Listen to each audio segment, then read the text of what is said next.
জয়গুরু। পরমপিতার আতুল রাঙাচরণে ভক্তিপূর্ণ ভূমিষ্ঠ প্রণাম জানিয়ে শুরু করছে আলোচনা প্রসঙ্গ থেকে পাঠ।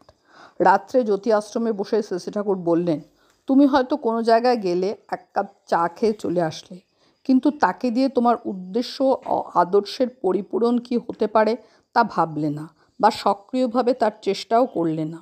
এটা ঠিক নয়। এতে বোঝা যায় তোমার মাথায় সেটা সুবিন্যস্ত হয়ে জাগ্রত নেই।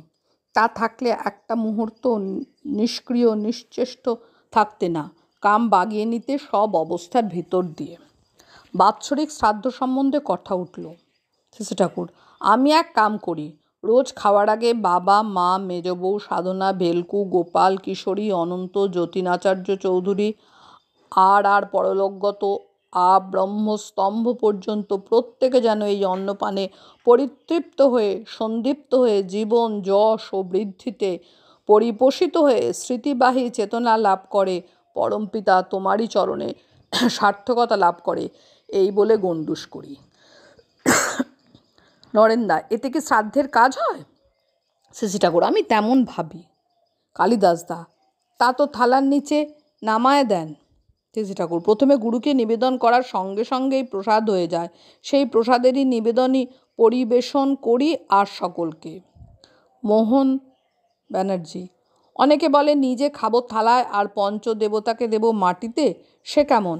শ্রী ঠাকুর, মাটি তো বেসিস, ভিত্তি, ভূমি বা রজ থেকেই তো এই শরীর, তাই এই শরীরটা হয়েছে, তাই মাটিতে দেয়। শ্রী ঠাকুর আবেগের সঙ্গে বললেন, কথা হলো আপনাদের যেমন চাই তা হয়ে উঠতে পারেন, তাহলে আমি খুশি হই। পরমপিতার দয়ায় তেমন হন, বেঁচে পড়তে থাকুন, তাহলেই হয়। আপনারা হয়ে উঠুন মেটেরিয়ালাইজড ইনক্লিনেশন অব ব্লিস, আনন্দের মূর্ত বিগ্রহ। যতীনদা, নাম ধ্যানের জন্য প্রত্যেকের আলাদা আসন থাকা ভালো? শ্রী ঠাকুর, হ্যাঁ, বিছানা পর্যন্ত চার্জ হয়ে থাকে। প্রফুল্ল, প্রত্যেকের অরা সূক্ষ্ম প্রভা থাকে শুনেছি। যতীনদা, আমরা দেখতে পাই না। শ্রী ঠাকুর, চোখ টোকগুলো খুব কিন অ্যান্ড সেন্সিটিভ করে তুলতে হয়, তখন দেখা যায়। সেই দিন দেখলাম মেন লাইনের গাড়ি যাচ্ছে, দূর থেকে প্রত্যেকটা বগি দেখা যায়।